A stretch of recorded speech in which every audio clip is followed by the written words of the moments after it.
Olá, eu sou o professor Elton Reis e este é o programa Compreendendo o que está escrito. E o texto de hoje está em Mateus capítulo 4, versículos 18 ao 22. A chamada dos primeiros discípulos. Caminhando junto ao mar da Galileia, Jesus viu dois irmãos, Simão, chamado Pedro, e André. Eles lançavam as redes ao mar porque eram pescadores. Jesus lhe disse: Venham comigo e eu os farei pescadores de gente. Então eles deixaram imediatamente as redes e os seguiram. Pouco mais adiante, Jesus viu outros dois irmãos, Tiago, filho de Zebedeu, e João, o seu irmão. Eles estavam no barco em companhia de seu pai, consertando as redes, e Jesus os chamou. Então eles, no mesmo instante, deixaram tudo e seguiram a Jesus. A impressão que nós temos ao ler esse texto é que Jesus, um estranho para esses pescadores, convida-os a deixarem tudo para segui-lo. Esses pescadores decidem deixar tudo para seguir um estranho que os convidava. Mas isso não pode ter acontecido assim. No judaísmo do primeiro século, ser discípulo de um rabino implicava viver literalmente com o seu mestre. Esses discípulos eles deveriam acompanhá-lo a fim de aprender não só ouvindo, mas também observando as suas ações. Portanto, tornar-se discípulo de alguém era uma decisão muito séria. Importava abrir mão de tudo para seguir esse mestre. Levando em consideração esse contexto, precisamos entender melhor a narrativa de Mateus quando diz que Jesus estava caminhando junto ao lago da Galileia e de repente ele viu Pedro e André e os convidou para segui-lo. Como se ele casualmente, num impulso, tivesse dito: Ei, estranhos, vinde após mim. E os dois pescadores, no impulso, abandonaram seu ganha-pão e seguiram um estranho que os convidava. Uma decisão tão séria não poderia ter sido tomada dessa forma. Vejamos então, pelos relatos dos outros evangelistas, o que de fato teria acontecido. No Evangelho segundo João, temos a narrativa da chamada dos primeiros discípulos. Ali, principalmente no capítulo 2 de João. Segundo o relato bíblico, estando João Batista em Betânia, do outro lado do Jordão, não confundir essa Betânia com a Betânia de Marta e Maria, que ficava próxima a Jerusalém, mas essa Betânia do outro lado do Jordão, onde estava João Batista batizando, ali na companhia de dois dos seus discípulos, André e possivelmente Pedro. Vendo Jesus passar, disse: Eis o Cordeiro de Deus. Quando esses discípulos ouviram a declaração de João Batista, imediatamente começaram a seguir Jesus. Jesus, sabendo que estava sendo seguido, perguntou: O que vocês estão procurando? E aqueles jovens timidamente responderam: Rabi, mestre, onde o senhor mora?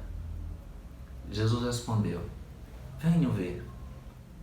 Então eles foram e ficaram com Jesus aquele dia inteiro. Isso aconteceu por volta das 4 horas da tarde. Como seria tão interessante se nós soubéssemos o que eles tanto conversaram naquela tarde.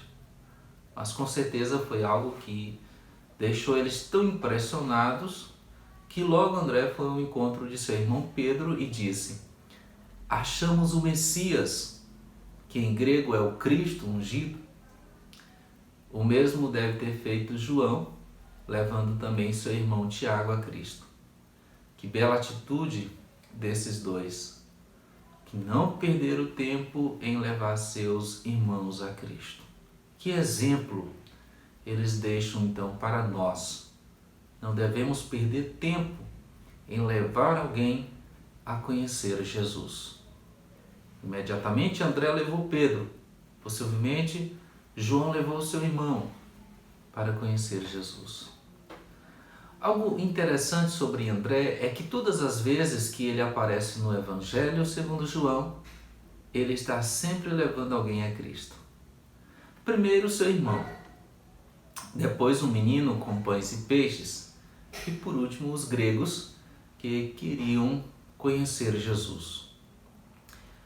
No dia seguinte, Jesus decidiu ir para a Galileia e encontrou Filipe, a quem disse: siga-me. Filipe tinha um amigo chamado Natanael que era de Caná da Galileia. Quando o encontrou,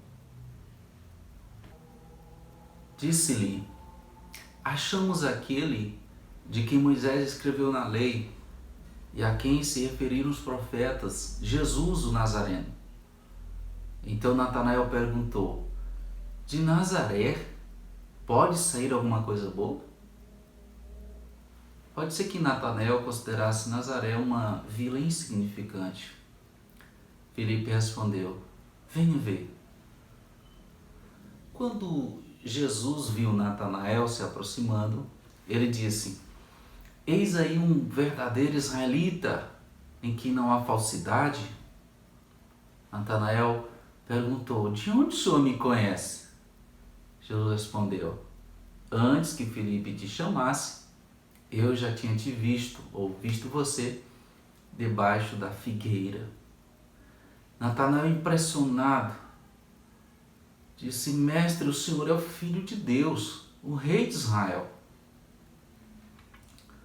Certamente Jesus revelou alguma coisa que só Natanael sabia, ou que pelo menos ele pensava que ninguém mais soubesse. Isso deixou Natanael muito impressionado. Jesus disse a Natanael: você crê só porque eu disse que te vi debaixo da figueira? Você verá coisas maiores do que essas. É como se Jesus estivesse dizendo para eles: vocês que andarem comigo irão ver os paralíticos andar, os leprosos sendo purificados, os cegos vendo, os mudos falando, os surdos ouvindo e até os mortos ressuscitando. Porque quem anda com Jesus contempla milagres. Quem anda com Jesus contempla o agir de Deus. 3 dias depois, houve uma festa de casamento em Caná da Galileia. E Jesus foi convidado com seus amigos, André, Pedro, Tiago, João, Filipe e Natanael. E lá eles viram Jesus transformar cerca de 600 litros de água em vinho. Dias depois, eles acompanharam Jesus a uma festa em Jerusalém e presenciaram o zelo de Jesus pela casa de Deus ao expulsar os comerciantes do templo. Isto está em João capítulo 2, verso 23. Algum tempo mais tarde, Jesus, deixando Nazaré, foi morar em Cafarnaum, onde André, Pedro, Tiago e João moravam e tinham um empreendimento de pesca. Enquanto Jesus caminhava à margem do lago, as multidões afluíram para ouvir, a fim de ouvir Jesus.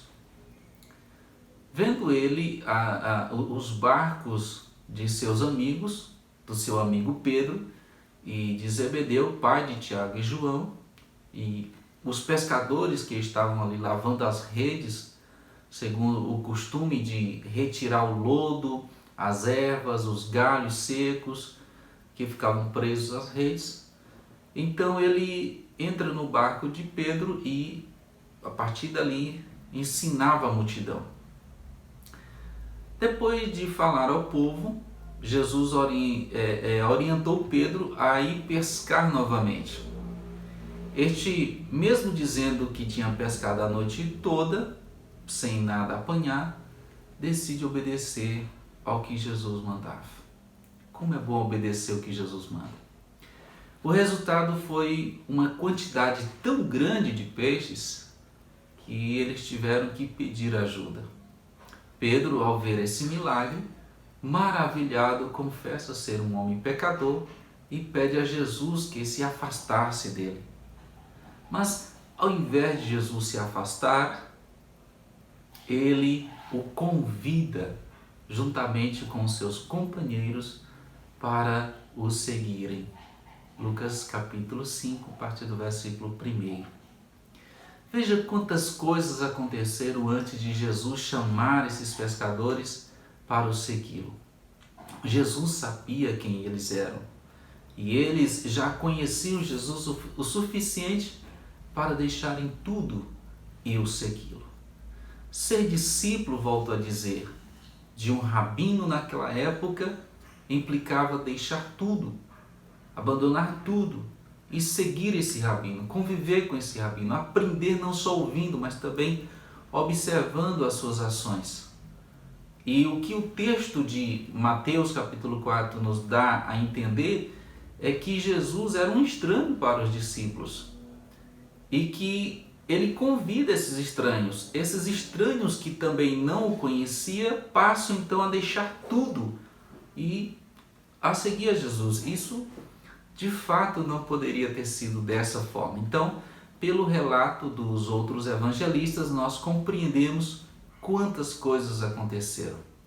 Como foi se dando esse processo de um chama o outro, um testemunho para o outro, depois já começa um elo de amizade, Jesus já vai ganhando eles ali nesse relacionamento de amizade.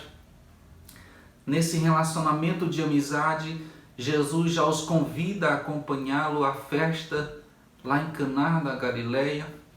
Lá em Caná, eles presenciam o primeiro milagre de Jesus relatado ali no Evangelho de João, que foi transformar água em vinho. Dali eles vão em outro lugar com Jesus, que é a Jerusalém, presenciam o zelo de Jesus. Eles ouvem os ensinamentos de Jesus, eles presenciaram o milagre da pesca. Então eles já conheciam Jesus o suficiente para aceitar o convite de Cristo, para deixar tudo e dali para frente andarem com o mestre dos mestres. Então essa é a compreensão então da chamada dos discípulos, que nós não compreendemos claramente só lendo Mateus capítulo 4. Então trouxemos aqui mais um esclarecimento de um texto bíblico. Se você considera que esse programa está abençoando a sua vida, está te trazendo conhecimento da palavra de Deus, abençoe também outras pessoas. Divulgue este programa, divulgue o nosso canal no YouTube, compartilhe com outras pessoas, se inscreva em nosso canal, ative as notificações e toda semana estaremos aqui postando vídeos esclarecendo passagens das Escrituras para abençoar a sua vida. Deus em Cristo o abençoe, em nome de Jesus.